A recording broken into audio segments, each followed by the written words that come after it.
Imagine waking up on a perfectly quiet Sunday morning. The sun is rising over the Pacific Ocean. Sailors are eating breakfast. Some are writing letters home. The radio is playing. There is no urgency, no fear, no fire, and then nothing happens.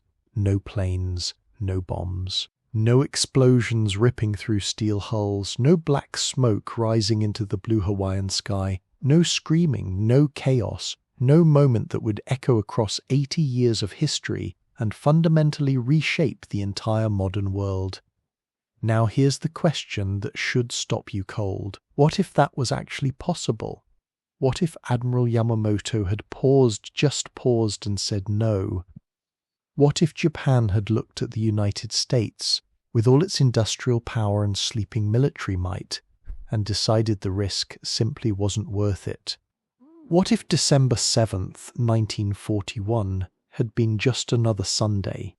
Here's what nobody tells you about that question. The answer doesn't lead to a peaceful world. It doesn't lead to Japan winning either. The answer leads somewhere far stranger, far more complicated, and frankly far more terrifying than most people have ever considered. Because the Second World War was already happening before Pearl Harbor. Europe was already burning.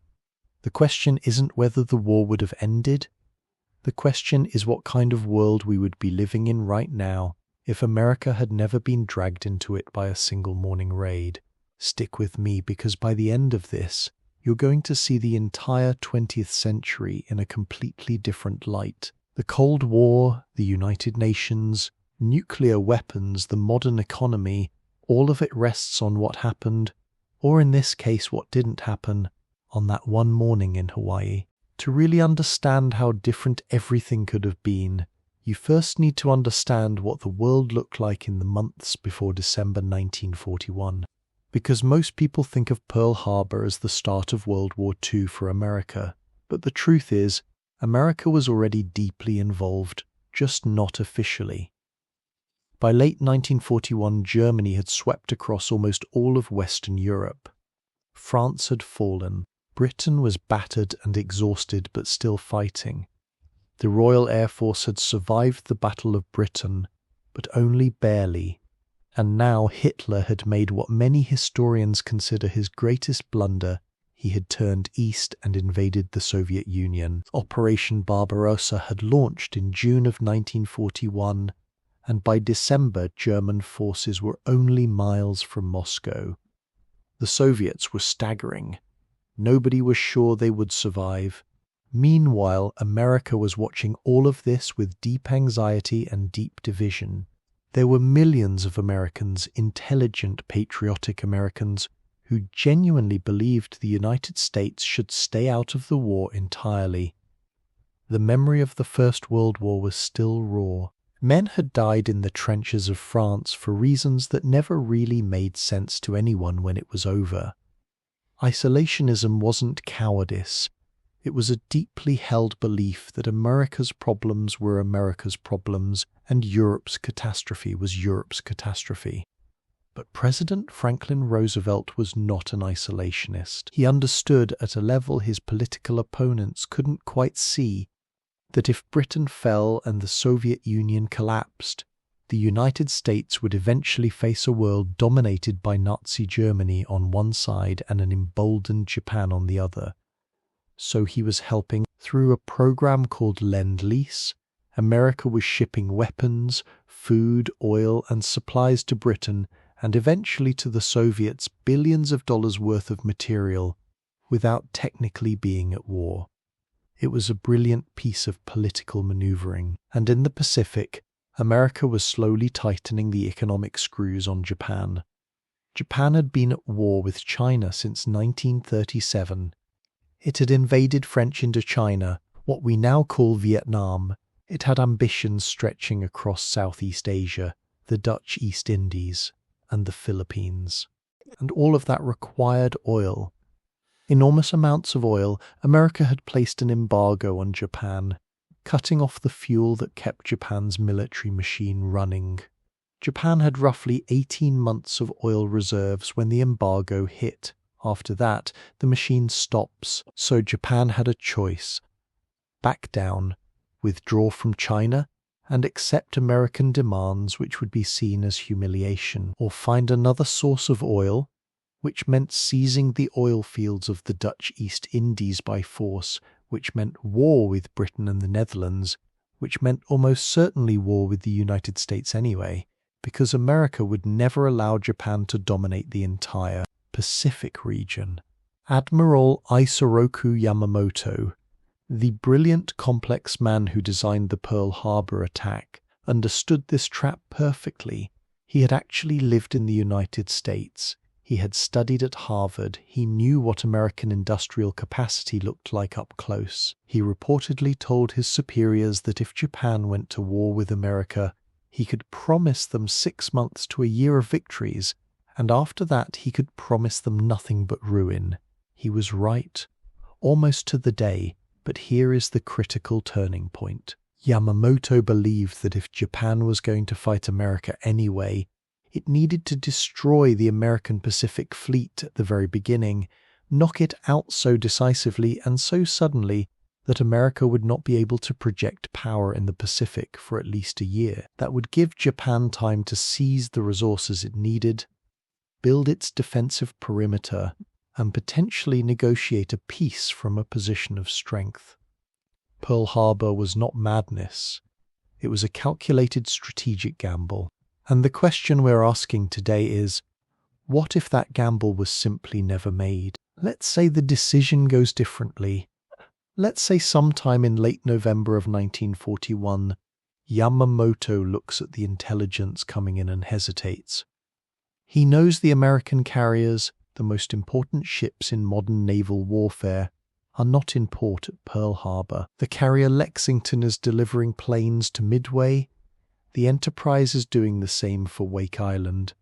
The Saratoga is in California for repairs. The carrier fleet, the very thing he most needs to destroy, is at sea. Yamamoto was a gambler. Literally, he was an obsessive card player, but he was also a strategist who understood risk. Without sinking the carriers, the attack loses half its strategic value, and if the attack fails to deliver a knockout blow, it does something even more dangerous.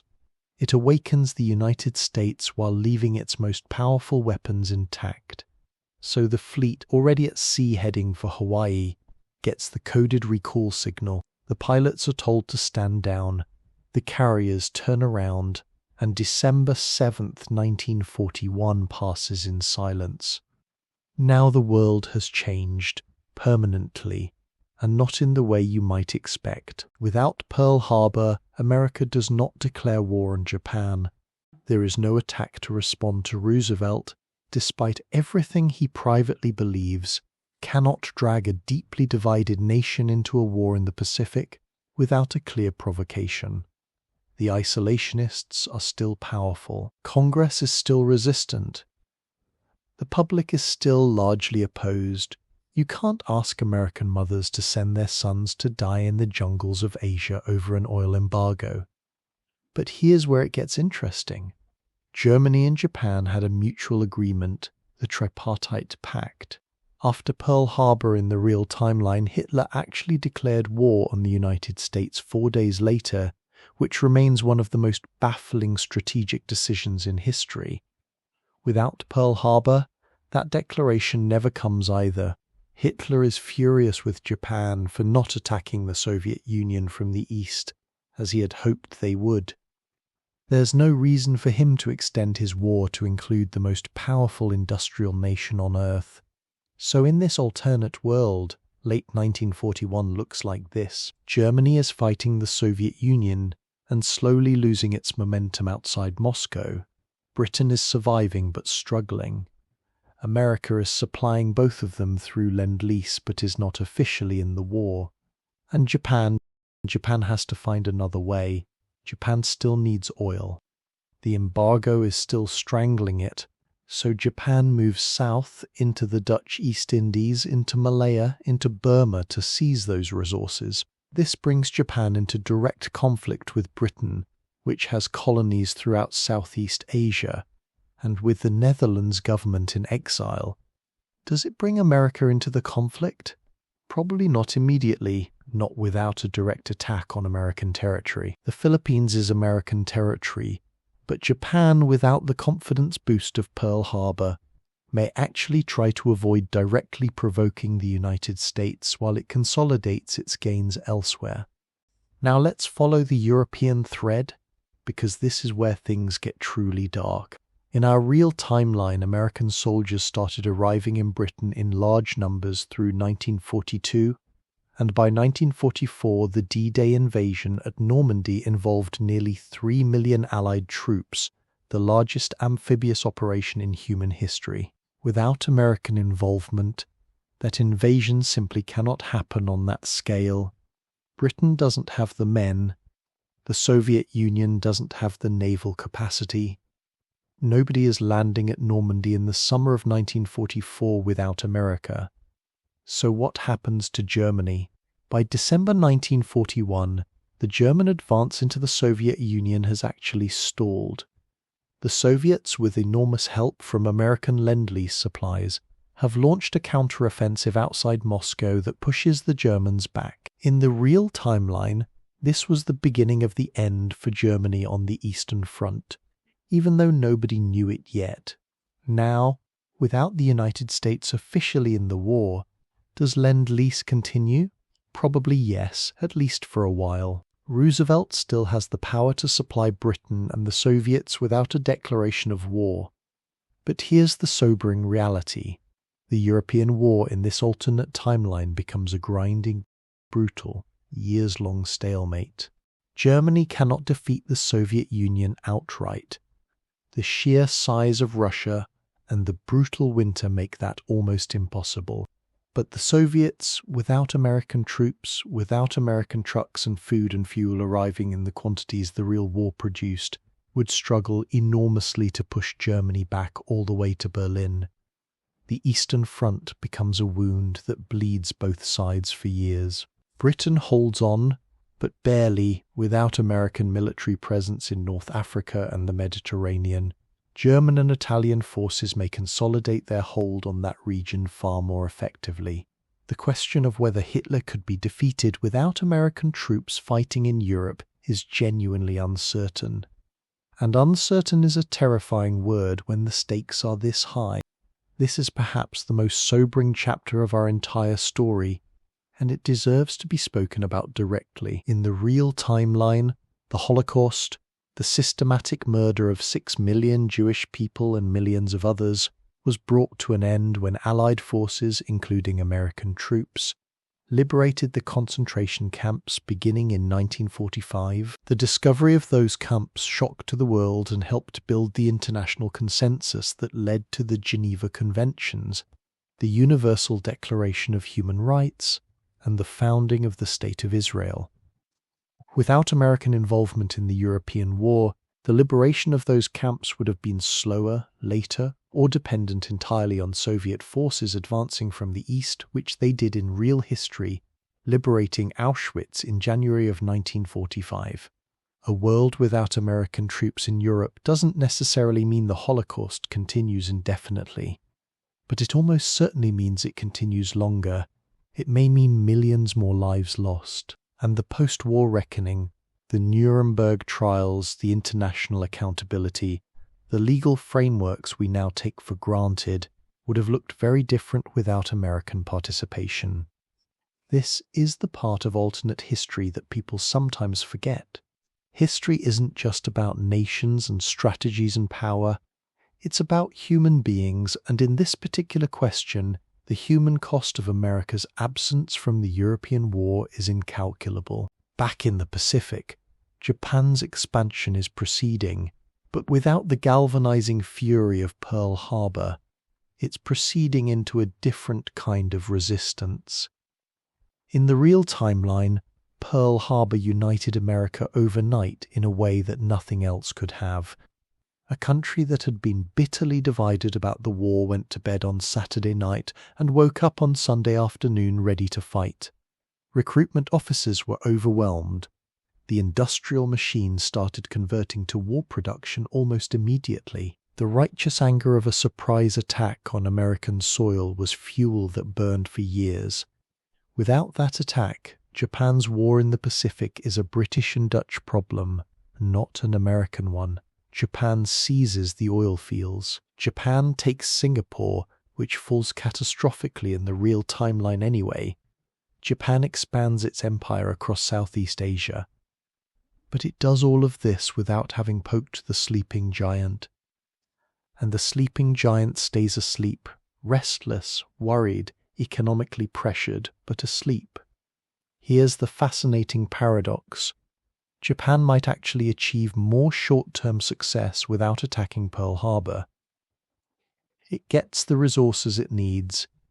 It builds its Pacific empire. Without the full weight of American industrial production turned against it, it has more time to consolidate. But without the decisive moment of Pearl Harbor, it also never suffers the decisive reversal that came at Midway in June of 1942, a battle that happened partly because America, enraged and focused, threw everything into cracking Japan's naval codes and setting a brilliant trap.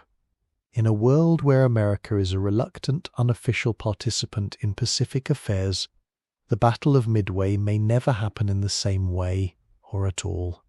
We're about halfway through this journey, and I want to pause for just a moment. If you're finding this as fascinating as I do, the way one decision, one morning, one fleet turning around could have rewritten a century, do me a favor and hit that like button. And if you haven't subscribed yet, now is a great time. We put out new videos every weekend, and this is exactly the kind of deep, curious exploration we bring you every single week. Okay, back to the alternate world. This is where the alternate timeline gets truly deeply strange. Because in the real world, the Manhattan Project, the American program to build an atomic bomb, was launched in response to fears that Nazi Germany was developing nuclear weapons. The project had actually started before Pearl Harbor, but Pearl Harbor supercharged it. America's entry into the war brought resources, urgency, and eventually the decision to use the bomb to end the war with Japan in August of 1945. In our alternate timeline, the Manhattan Project still exists. Fear of a Nazi bomb doesn't disappear just because America isn't officially at war. But does it receive the same funding, the same urgency, the same priority? Possibly not. And if it doesn't, or if it's delayed by even a year or two, the entire nuclear history of the world shifts. What if Germany develops an atomic bomb first?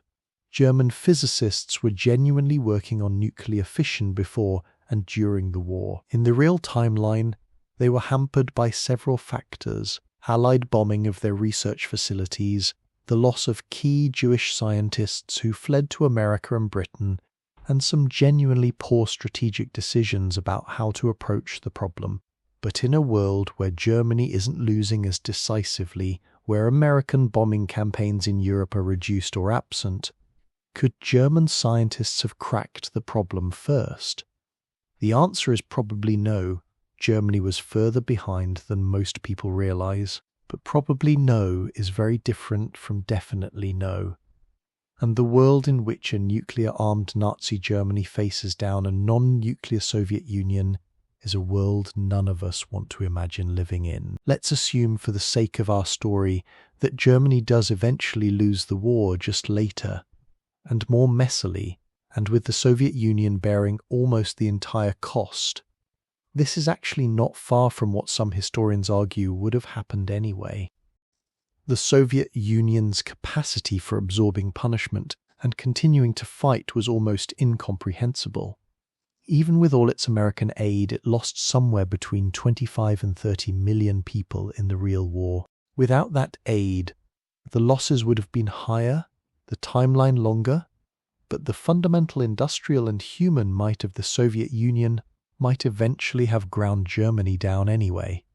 But here's what changes completely.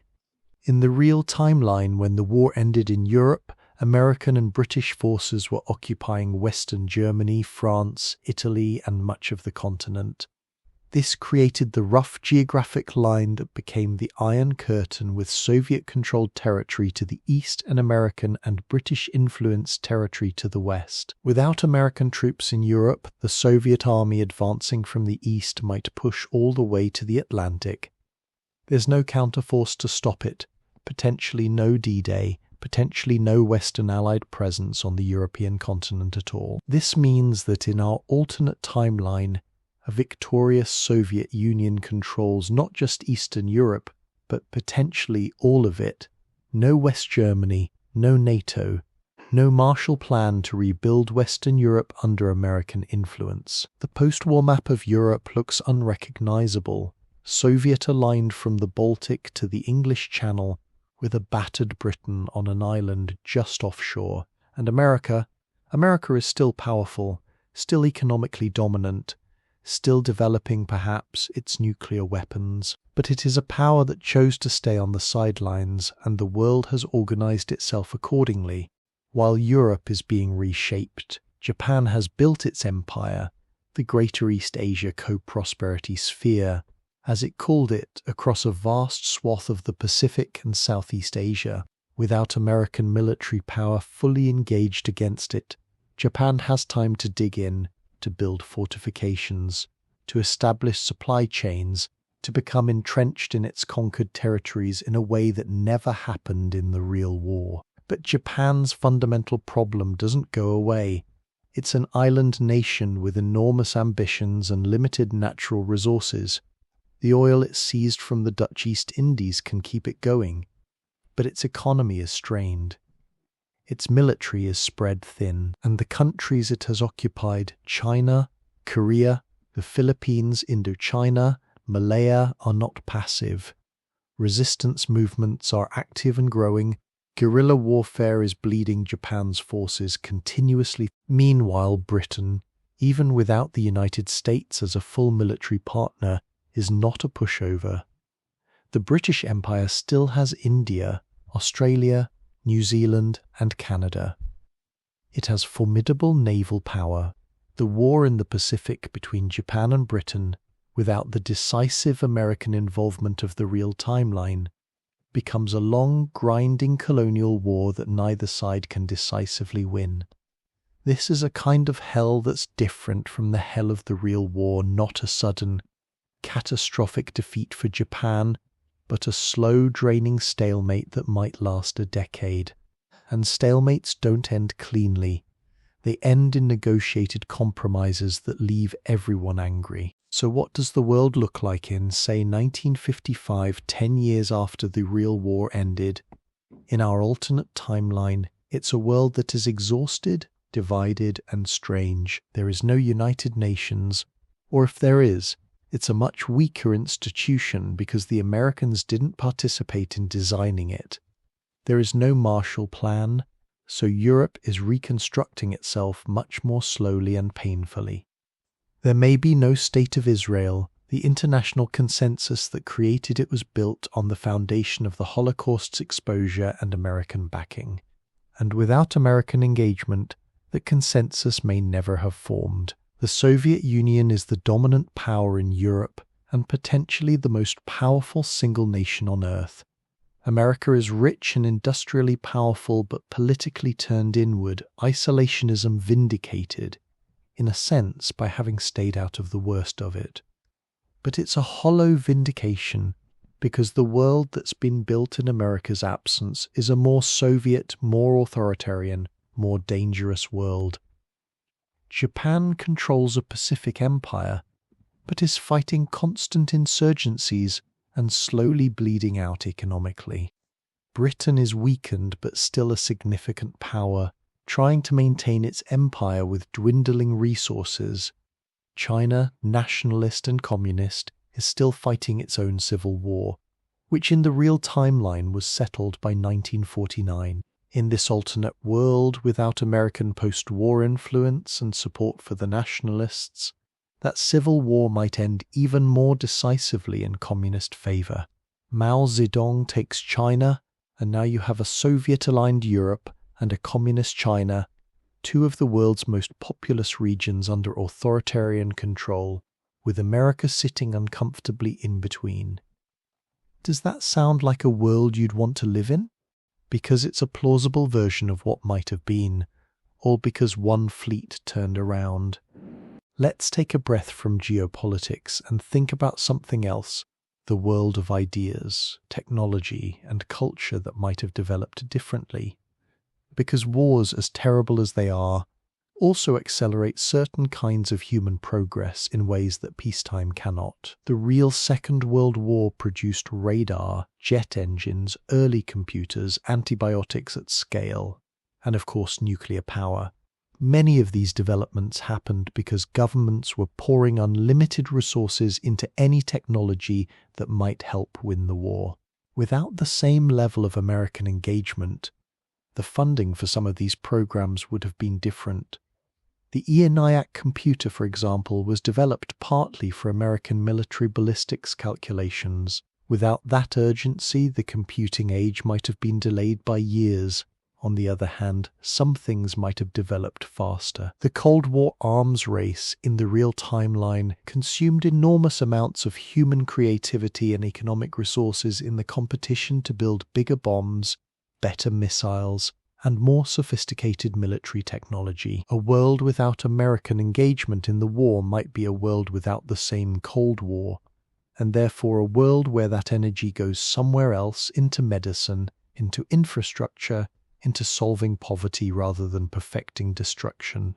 It's genuinely hard to say whether the world would be more or less technologically advanced, but it would certainly be different, and culturally the post-war period as we know it, American jazz and film and literature sweeping the world, the birth of the teenager, rock and roll, Hollywood as the planet's storytelling capital, all of that was built on the foundation of American global dominance that emerged from the war.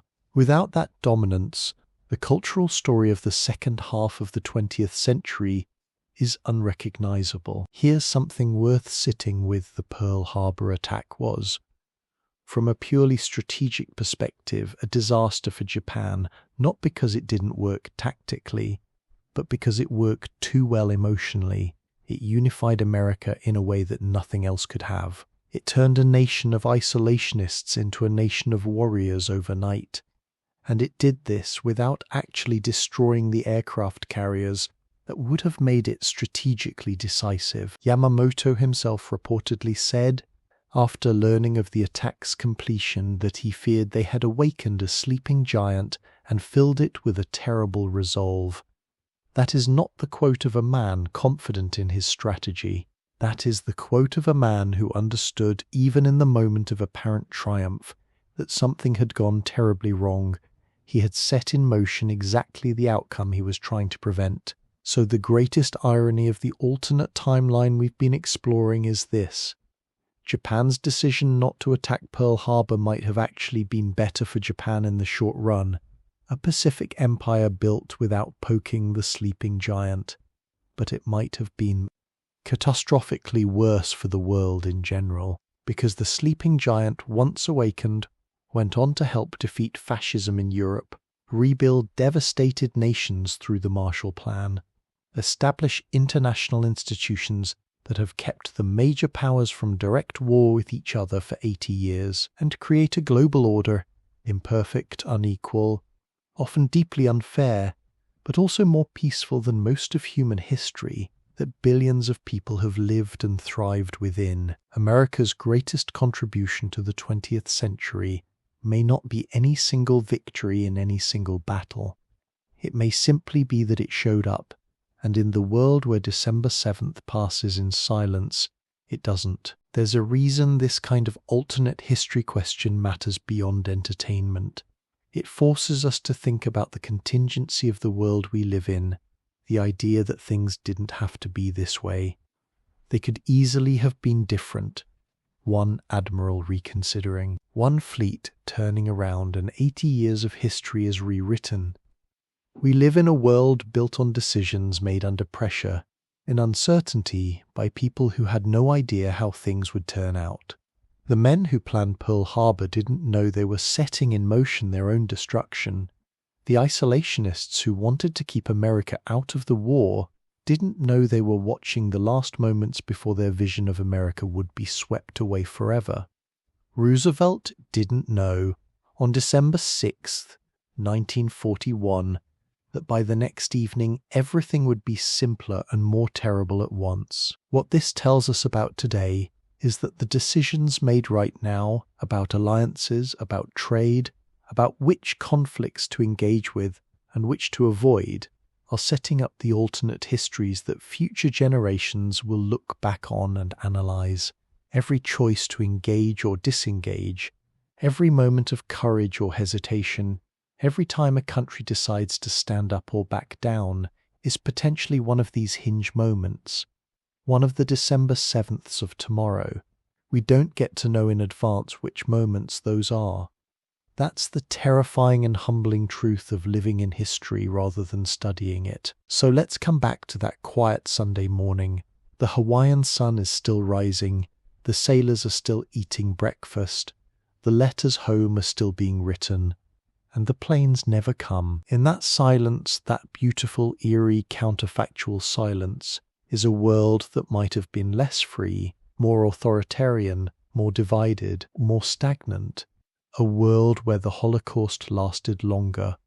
A world where Europe became Soviet. A world where Japan's empire bled itself out over decades of guerrilla warfare.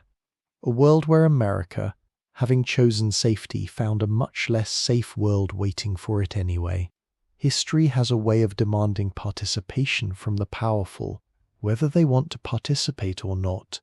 The sleeping giant was always going to wake up. The only question was whether it would wake up by choice, with time to prepare and allies already in place, or whether it would wake up after the world had already been remade in its absence. And here at the end of our journey through the road not taken is the uncomfortable truth that this alternate history reveals. The world we actually live in, complicated, imperfect, burdened with injustice and inequality, and ongoing conflicts, is in some important and easy to overlook ways better than the world that silence would have produced. Not because war is good, but because sometimes when the moment demands it, showing up matters more than staying comfortable. The attack on Pearl Harbor was a crime and a tragedy. 2,403 Americans died that morning. The war that followed cost tens of millions of lives around the world. None of that is good. None of that is something to celebrate. But the world that emerged from that war, a world with international institutions, with rebuilt nations, with a global framework for human rights, imperfect and constantly under pressure but present, is a world that the silence would not have produced. So the next time someone asks you what you would change about history, remember this. The most obvious answers are rarely the simplest ones, and the mornings that look from the outside like catastrophe sometimes carry within them the seeds of something else entirely, something that 80 years later we are still living inside of and still learning to see clearly. And that right there is why alternate history isn't just a thought experiment, it's a mirror. It shows us not just what might have been, it shows us what actually is and why it matters. Thank you so much for spending 30 minutes with me exploring this incredible question. If this made you see the Second World War, and maybe the world itself, a little differently, that's exactly what we're here for. Hit that like button, subscribe for new videos every single weekend, and leave a comment below. What moment in history do you think was the real hinge point? See you next weekend.